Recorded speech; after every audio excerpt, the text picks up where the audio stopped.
Mi amor por ti es más fuerte que cualquier destino.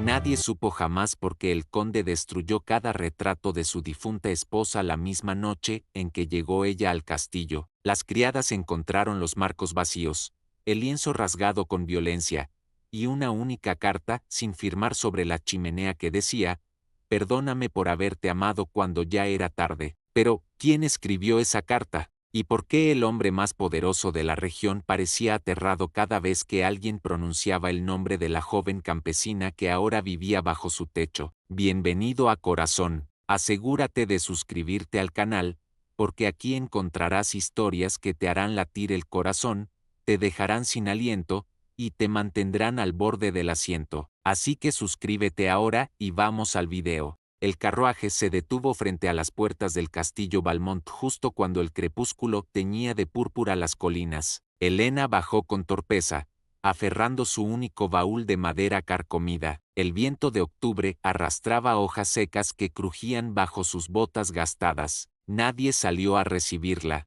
Las ventanas del castillo permanecían oscuras, excepto una en el ala este, donde una cortina se movió apenas, como si alguien la observara y no quisiera ser visto. Elena sintió un escalofrío que no tenía nada que ver con el frío. Había aceptado el trabajo de institutriz por desesperación, después de que la cosecha fallara y su padre cayera enfermo. Pero ahora, de pie frente a aquella mole de piedra gris, se preguntó si había cometido un error del que no habría retorno. La puerta principal se abrió con un chirrido que resonó como un lamento. Una mujer mayor, de rostro severo y ojos hundidos, la examinó de arriba a abajo con desaprobación. Señora Blanchard, el ama de llaves, se presentó sin calidez. Llegó tarde. El conde la esperaba a las 4. Elena quiso explicar que el camino había estado intransitable por la lluvia, pero la mujer ya le daba la espalda, indicándole que la siguiera. Los pasillos olían a humedad y a algo más,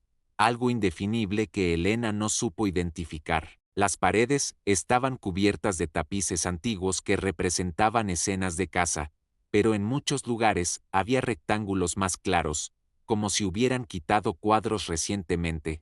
«¿Dónde están los retratos?», preguntó Elena sin pensar. La señora Blanchard se detuvo en seco. «No hacemos preguntas en esta casa, señorita, especialmente sobre cosas que no nos conciernen». El tono no admitía réplica. La habitación que le asignaron era pequeña pero limpia, con una cama estrecha y una ventana que daba al jardín trasero. Elena dejó su baúl en el suelo y se acercó al cristal. Abajo, entre la maleza descuidada, distinguió una figura masculina de espaldas. Era alto, vestía de negro, y permanecía inmóvil frente a lo que parecía ser una tumba sin lápida. Elena contuvo la respiración. Entonces, como si hubiera sentido su mirada, el hombre giró la cabeza. Aunque la distancia era considerable, Elena pudo ver sus ojos, de un gris acerado que la atravesó como una daga. No había tristeza en esa mirada, había furia, y algo más perturbador aún, ¿no? Reconocimiento, como si él ya supiera quién era ella, aunque jamás se hubieran visto antes. Esa noche, Elena cenó sola en la cocina. La cocinera, una mujer robusta llamada Marta, fue más amable que el ama de llaves. «No le haga caso a Blanchard», murmuró mientras le servía un plato de estofado. «Está así desde que murió la condesa, hace 2 años. Todos estamos así». Elena aprovechó la oportunidad. «¿Cómo murió?». Marta miró hacia la puerta, asegurándose de que nadie escuchara. «Oficialmente, una fiebre, pero hay cosas que no cuadran. La encontraron en el lago.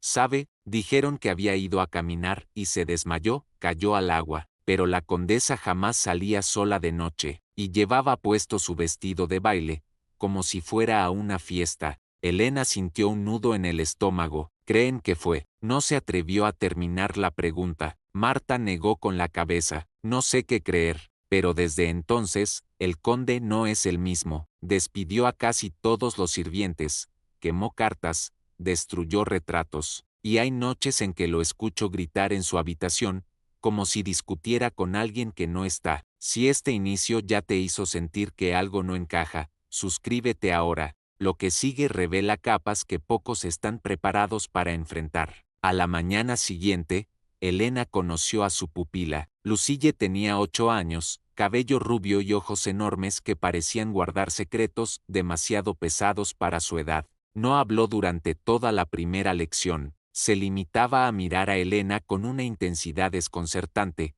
como si tratara de descifrarla. Cuando Elena le preguntó si sabía leer, la niña asintió y señaló un libro en el estante. Era un volumen de poesía romántica, demasiado adulto para ella. ¿Te gusta la poesía?, preguntó Elena con suavidad. Lucille finalmente habló, con una voz que sonaba extrañamente madura. A mamá le gustaba. Decía que las palabras podían cambiar el destino, si se pronunciaban en el momento correcto. Hubo algo inquietante en la forma en que lo dijo, como si recitara una lección aprendida de memoria. Elena intentó cambiar de tema, pero Lucille la interrumpió. Tú te pareces a ella, por eso papá está asustado. Antes de que Elena pudiera responder, la niña salió corriendo de la habitación, dejándola con más preguntas que respuestas. Esa tarde, Elena se cruzó con el conde en la biblioteca. Él estaba de pie junto a la ventana, con un vaso de brandí en la mano. La luz del atardecer iluminaba su perfil,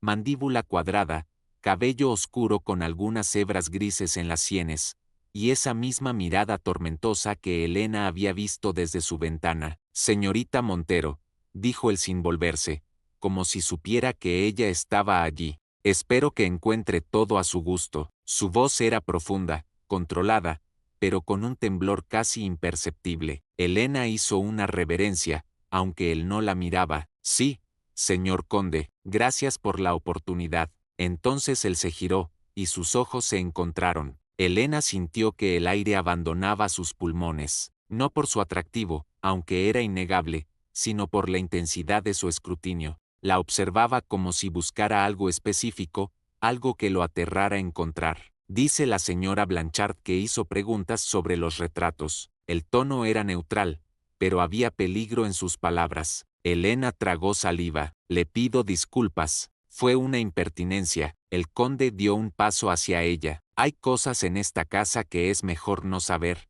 señorita Montero, por su propio bien. Pero mientras lo decía, sus ojos contradecían sus palabras. Era como si quisiera que ella preguntara, que desenterrara la verdad que él no podía confesar.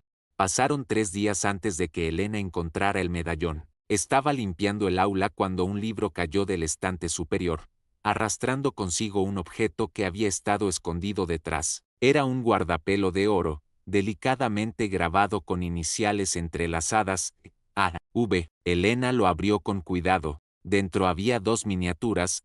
Una mostraba a una mujer de belleza extraordinaria, cabello castaño y ojos verdes llenos de vida. La otra miniatura estaba vacía, como si alguien hubiera arrancado el retrato que debía estar allí. Pero lo más perturbador era la inscripción en el reverso: para mi único amor verdadero. Que esto sea prueba de mi elección. Elena sintió un vértigo inexplicable. ¿Por qué ese objeto estaba escondido en el aula? ¿Y quién era A? V? Sabía que la condesa muerta se llamaba Adeline Valmont. Pero entonces, ¿quién era el destinatario de ese amor verdadero? ¿El conde, o alguien más? Esa noche, Elena no pudo dormir. El medallón parecía quemarle la mano desde el cajón de su mesita de noche donde lo había escondido. Cerca de la medianoche, escuchó pasos en el pasillo. Eran lentos, pesados, como si alguien caminara con el peso del mundo sobre los hombros. Elena entreabrió la puerta y vio al conde, vestido solo con camisa y pantalones, descalzo, con una vela en la mano. Caminaba como un sonámbulo hacia el ala este, la parte del castillo que la señora Blanchard le había prohibido visitar. Elena sabía que debía volver a la cama, que no era asunto suyo, pero algo más fuerte que la prudencia la impulsó a seguirlo. Se envolvió en su chal y salió al pasillo, manteniendo la distancia suficiente para no ser descubierta. El conde se detuvo frente a una puerta doble, sacó una llave del bolsillo y la abrió. Elena alcanzó a ver, antes de que él entrara, una habitación completamente cubierta de sábanas blancas, como un mausoleo. No debería haber entrado, pero lo hizo. 5 minutos después de que el conde cerrara la puerta tras de sí, Elena giró el picaporte con cuidado. La habitación estaba en penumbra, iluminada solo por la vela del conde, que ahora estaba arrodillado frente a un baúl abierto. Elena se ocultó detrás de un mueble cubierto, conteniendo la respiración. El conde sacaba cartas del baúl, una tras otra, leyéndolas con una expresión de tormento que Elena jamás había visto en un rostro humano. «Perdóname», murmuraba entre sollozos. «Perdóname, Adeline, no supe hasta que fue tarde, no supe que eras tú». Elena frunció el ceño. ¿Qué significaba eso? ¿Cómo era posible que no supiera que era ella? Entonces el conde tomó una carta diferente, con un sello rojo, y su rostro se contrajo en pura ira. «Y tú», escupió las palabras hacia la carta, «tú lo sabías. Sabías que yo la amaba y aún así la trajiste aquí. La presentaste como tu prometida, sabiendo lo que sentía». Elena sintió que su corazón se detenía. ¿La condesa no había sido siempre su esposa? ¿Había estado prometida con otro primero? Detente un momento y dime en los comentarios qué habrías hecho tú en su lugar. Esta decisión separa a quienes juzgan de quienes entienden. El conde se puso de pie abruptamente, y Elena tuvo que contenerse para no jadear. Él se dirigió a un espejo cubierto y arrancó la sábana de un tirón. El cristal reflejó su rostro devastado. «Te parecías tanto a ella», susurró hacia el espejo, pero sus ojos parecían ver a alguien que no era su propio reflejo. «Cuando bajaste de ese carruaje, por un momento creí que habías vuelto. Creí que era mi castigo, verte de nuevo y no poder tocarte». Elena comprendió entonces con horror cristalino. Estaba hablando de ella, de Elena. El conde creía que ella se parecía a la condesa muerta. Por eso la había contratado, por eso la miraba con ese terror mezclado con anhelo. Pero eso no era lo peor. Lo peor vino cuando él añadió en un susurro que apenas alcanzó los oídos de Elena: «Y si descubres la verdad sobre tu madre, si descubres por qué te envió realmente aquí, entonces sabré que estoy condenado a repetir el mismo error». Elena tuvo que morderse el puño para no gritar. ¿Su madre? ¿Qué tenía que ver su madre con todo esto? Su madre había muerto cuando ella tenía 5 años, o al menos eso le habían dicho siempre. Su padre nunca hablaba de ella, se limitaba a decir que había sido una buena mujer que murió de parto. Pero ahora, las palabras del conde abrían un abismo de posibilidades aterradoras. ¿Su madre había conocido a la condesa? ¿O había conocido al conde? ¿Y qué significaba ese comentario sobre ser enviada aquí? Elena había respondido a un anuncio en el periódico. ¿Había sido una casualidad, o no? El conde salió de la habitación con paso tambaleante, y Elena esperó 10 minutos eternos antes de atreverse a moverse. Cuando finalmente salió, sus piernas apenas la sostenían. A la mañana siguiente, Elena bajó a desayunar con los ojos hinchados de no haber dormido. La señora Blanchard la observó con suspicacia. «Se ve terrible, señorita Montero. ¿No descansó bien?». Elena murmuró algo sobre una pesadilla y se sirvió té con manos temblorosas. Entonces Lucille entró en el comedor, se acercó directamente a Elena y le puso algo en la mano bajo la mesa. Era un papel doblado. La niña le hizo un gesto de silencio y salió corriendo antes de que Elena pudiera reaccionar. En el baño, Elena desdobló la nota. La letra era infantil pero clara. «Tu madre se llamaba Isabelle Montero. Fue dama de compañía de mi abuela. Hay un retrato suyo en el desván, en el baúl verde. Papá no sabe que yo lo sé. Si lo encuentras, entenderás por qué te pareces tanto a mamá. No son casualidades, nunca lo fueron». Elena subió al desván esa misma tarde, aprovechando que el conde había ido al pueblo. El espacio estaba lleno de muebles cubiertos, cajas de libros y retratos apilados contra las paredes. Encontró el baúl verde detrás de un armario. Dentro había ropa de mujer de hacía 20 años, cartas atadas con cintas, y en el fondo, envuelto en seda, un retrato. Elena lo desenvolvió con manos temblorosas, y entonces vio su propio rostro mirándola desde el lienzo. No, no era ella, era su madre, pero el parecido era abrumador.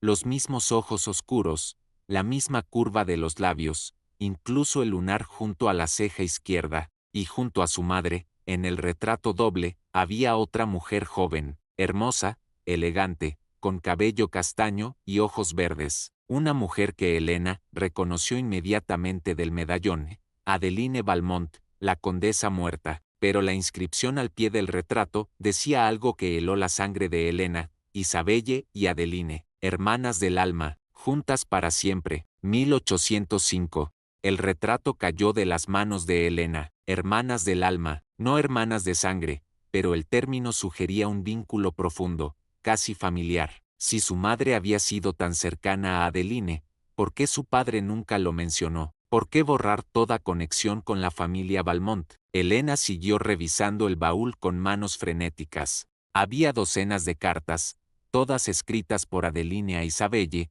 fechadas entre 1805 y 1810. Las primeras eran alegres, llenas de descripciones de bailes y pretendientes. Pero a medida que avanzaba el tiempo, el tono cambiaba. Una carta de 1808 decía: Isabelle, estoy aterrada. Prometí casarme con Auguste, pero ahora conozco al conde Alexandre. Es el hermano de Auguste, y cuando me mira, siento que mi alma arde. ¿Qué clase de mujer soy, que desea al hermano de su prometido? Elena sintió que la habitación giraba. Auguste, Alexandre, el conde tenía un hermano. Siguió leyendo con el corazón desbocado. Otra carta, fechada meses después: Isabelle, cometí un error terrible. Alexandre y yo nos encontramos en secreto. Me dijo que me amaba desde el primer momento, pero que no podía traicionar a Auguste. Intentó alejarse, pero yo lo busqué. Y anoche, en el jardín, Dios mío,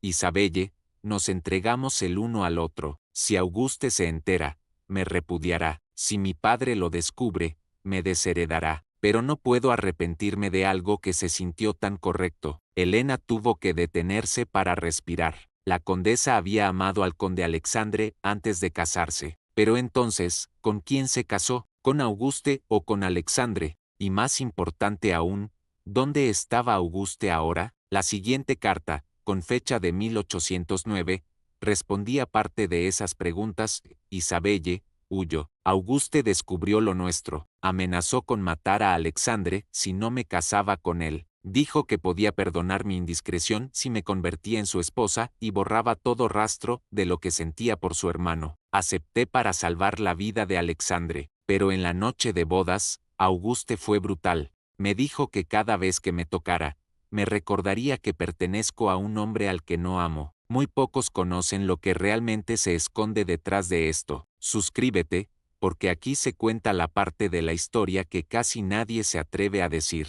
Elena buscó más cartas, pero las siguientes habían sido abiertas y vueltas a sellar, como si alguien las hubiera leído antes. Una, de 1810, decía: Isabelle, Alexandre viene a visitarme en secreto. Auguste viaja frecuentemente a París, y cuando no está, Alexandre y yo fingimos que somos lo que deberíamos haber sido, marido y mujer. Sé que es un pecado, sé que estoy traicionando votos sagrados, pero en sus brazos soy quien realmente soy. Entonces, Elena encontró la carta que lo cambió todo. Estaba fechada apenas 3 meses antes de la muerte de la condesa. Isabelle, estoy embarazada, y no sé de quién es el hijo. Auguste todavía ejerce sus derechos maritales, aunque con menos frecuencia, pero mi corazón y mi cuerpo pertenecen a Alexandre. Si el niño tiene los ojos grises de Alexandre, Auguste lo sabrá, y nos matará a todos. La carta continuaba en el reverso: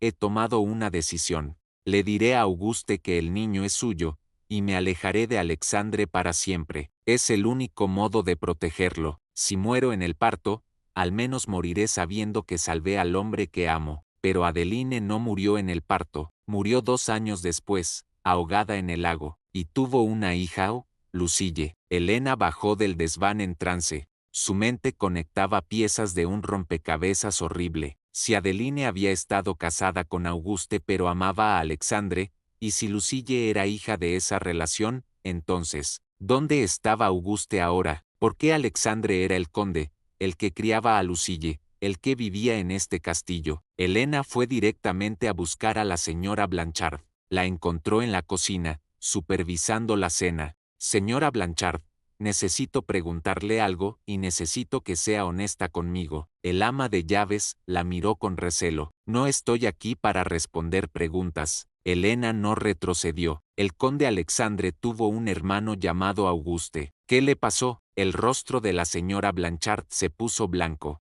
Miró a su alrededor, se aseguró de que estaban solas, y entonces respondió en un susurro áspero: Auguste murió hace 3 años en un accidente de caza. Lo encontraron en el bosque con un disparo en el pecho. Dijeron que su propia escopeta se disparó accidentalmente, pero todo el mundo sabe que Auguste era un cazador experto. Esas cosas no pasan por accidente. Elena sintió que el suelo se movía bajo sus pies. ¿Y la condesa?, preguntó, aunque ya intuía la respuesta. La señora Blanchard cerró los ojos. Adeline murió 6 meses después de Auguste. Oficialmente, se ahogó, pero yo vi su cuerpo antes de que lo prepararan para el entierro. Tenía marcas en el cuello, como si alguien la hubiera sujetado bajo el agua. El médico dijo que eran de las ramas del lago, pero yo sé lo que vi. Elena retrocedió, horrorizada. ¿Está diciendo que alguien la asesinó? La señora Blanchard abrió los ojos y miró a Elena con una mezcla de lástima y advertencia. Estoy diciendo que hay secretos en esta casa que matan, señorita Montero, y usted está haciendo las mismas preguntas que hizo la condesa antes de morir.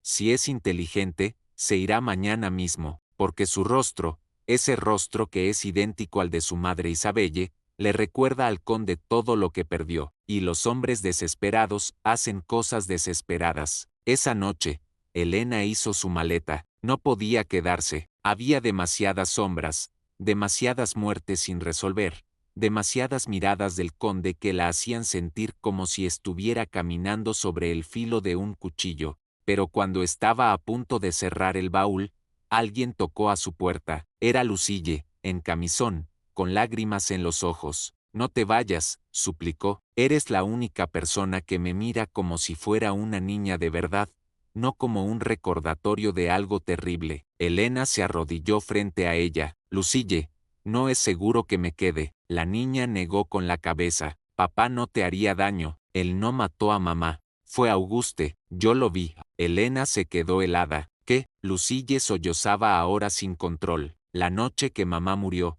yo estaba despierta. La sexta salir al jardín con un vestido bonito. Auguste la esperaba junto al lago. Estaban discutiendo. Él le gritaba que ella lo había humillado, que todos sabían que yo no era su hija. Mamá intentó huir, pero él la agarró del cuello y la empujó al agua. La sostuvo ahí hasta que dejó de moverse. Yo me escondí detrás de un árbol. Cuando él se fue, corrí a buscar a papá, pero cuando llegamos, ya era demasiado tarde. Elena abrazó a Lucille mientras la niña temblaba. ¿Tu padre lo supo? ¿Supo que Auguste mató a Adeline? Lucille asintió contra su hombro. Por eso Auguste murió 6 meses después. Papá dijo que había sido un accidente, pero yo sé que fue él. Lo escuché decirle a la señora Blanchard que finalmente había hecho justicia, pero papá nunca ha sido el mismo desde entonces. Dice que lleva 2 muertes en su conciencia, la de Auguste por haberlo matado, y la de mamá por no haberla salvado a tiempo. Elena sintió que las piezas finales encajaban.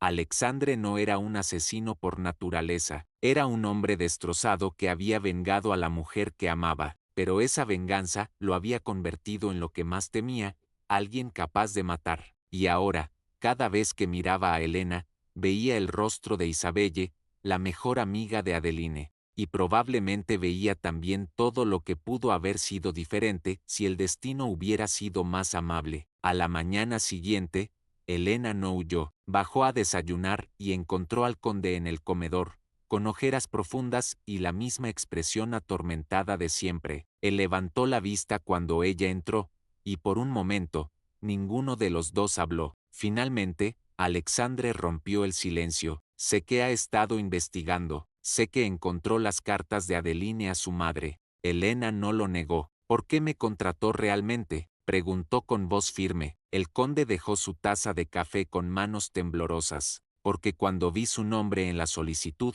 Montero, supe que era hija de Isabelle, y cuando la sexta bajar de ese carruaje con el mismo rostro de su madre, pensé que era una señal, una oportunidad de redimirme, de cuidar a la hija de la mujer que tanto amó a Adeline. Se puso de pie y caminó hacia la ventana. Pero fue un error, porque cada vez que la miro, veo todo lo que destruí. Veo a Isabelle, que murió sin saber que su mejor amiga fue asesinada. Veo a Adeline, a quien no pude proteger a pesar de amarla más que a mi propia vida. Y veo a Auguste, mi hermano, a quien maté con mis propias manos. Helena se acercó a él. Lucille me lo contó. Me contó que Auguste mató a Adeline. Alexandre cerró los ojos. No fue solo eso. Auguste descubrió que Lucille no era su hija días antes de matar a Adeline. Encontró una carta que ella había escrito para mí, donde confesaba que la niña era mía. Se volvió loco de celos y rabia, y yo no lo vi venir.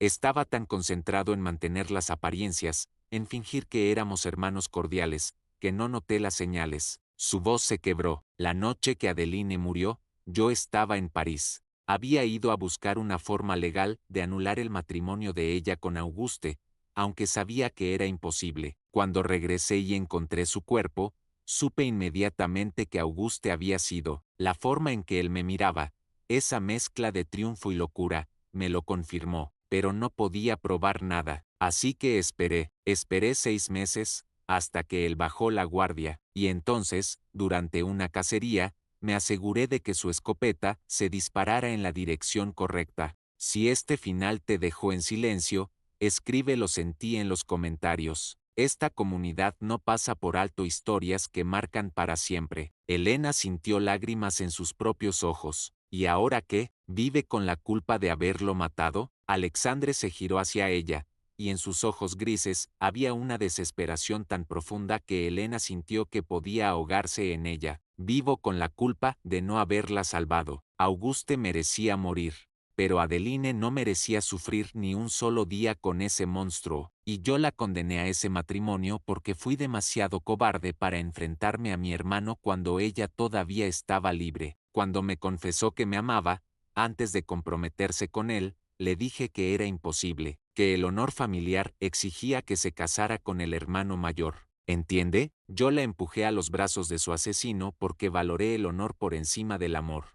Se dejó caer en una silla, como si ya no pudiera sostenerse. Por eso, destruí los retratos. No podía soportar verla mirándome con esos ojos llenos de esperanza, sabiendo que yo la había fallado de todas las formas posibles. Helena se arrodilló junto a él, pero salvó a Lucille, le dio una vida, un hogar. Eso cuenta. Alexandre negó con la cabeza. Lucille es mi penitencia. Cada vez que la miro, veo a Adeline, y cada vez que sonríe, me recuerdo que debería ser su madre quien esté aquí, no yo. Tomó la mano de Helena con una intensidad desesperada. Por eso necesito que se vaya, porque me estoy enamorando de usted, Helena Montero, y no puedo permitirme ese lujo. No puedo traicionar la memoria de Adeline amando a alguien más, y mucho menos a la hija de su mejor amiga, a alguien que se parece tanto a ella que a veces, en la penumbra, creo que Adeline ha vuelto para perdonarme. Sus palabras deberían haberla asustado, pero Helena sintió algo diferente, compasión, comprensión, y algo más peligroso que no se atrevía a nombrar. ¿Y si el amor no es una traición? Susurró. ¿Y si es la única forma de honrar lo que Adeline quería para usted? Alexandre la miró como si ella hubiera pronunciado una herejía. ¿Cómo puede decir eso? Helena apretó su mano, porque leí todas sus cartas, y en cada una, Adeline le decía a mi madre que su mayor deseo era que usted fuera feliz, incluso si no era con ella. Escribió que si algo le pasaba, quería que usted encontrara una forma de perdonarse y seguir adelante. Alexandre sollozó abiertamente ahora. No merezco esa absolución. Helena se acercó más. Nadie la merece, por eso se llama gracia. Y entonces, sin pensarlo, sin calcular las consecuencias, Helena hizo algo que cambió todo. Se inclinó y besó su frente, como se besa a alguien que necesita consuelo más que pasión. Alexandre levantó la vista, sorprendido, vulnerable, y por un momento, la máscara de tormento se resquebrajó, dejando ver al hombre que había sido antes de que la tragedia lo consumiera. No puedo prometerte un final feliz, dijo él con voz ronca, pero si te quedas, prometo intentar ser alguien digno de tu bondad. Elena sonrió a través de sus lágrimas. No necesito que seas digno, solo necesito que seas honesto. Esa noche, en el salón, con Lucille sentada entre ambos frente a la chimenea, Alexandre comenzó a hablar de Adeline, no con dolor, sino con amor. Contó historias de su risa, de su pasión por la poesía, de su valentía al elegir el amor por encima de la conveniencia, incluso cuando esa elección la destruyó. Y mientras hablaba, Elena comprendió algo fundamental: el amor más hermoso no siempre tiene un final feliz. A veces, el amor más hermoso es el que te rompe, te reconstruye, y te enseña que el dolor y la alegría son dos caras de la misma moneda humana. Alexandre nunca olvidaría a Adeline. Elena nunca llenaría ese vacío, pero quizás, solo quizás, podrían construir algo nuevo sobre las ruinas de lo que se perdió. No un reemplazo, sino una segunda oportunidad. Y mientras el fuego crepitaba, Alexandre tomó la mano de Elena, y por primera vez en 3 años, permitió que la esperanza entrara en su corazón destrozado, porque el amor imposible, al final, no es el que no puede ser, es el que se atreve a existir a pesar de todo.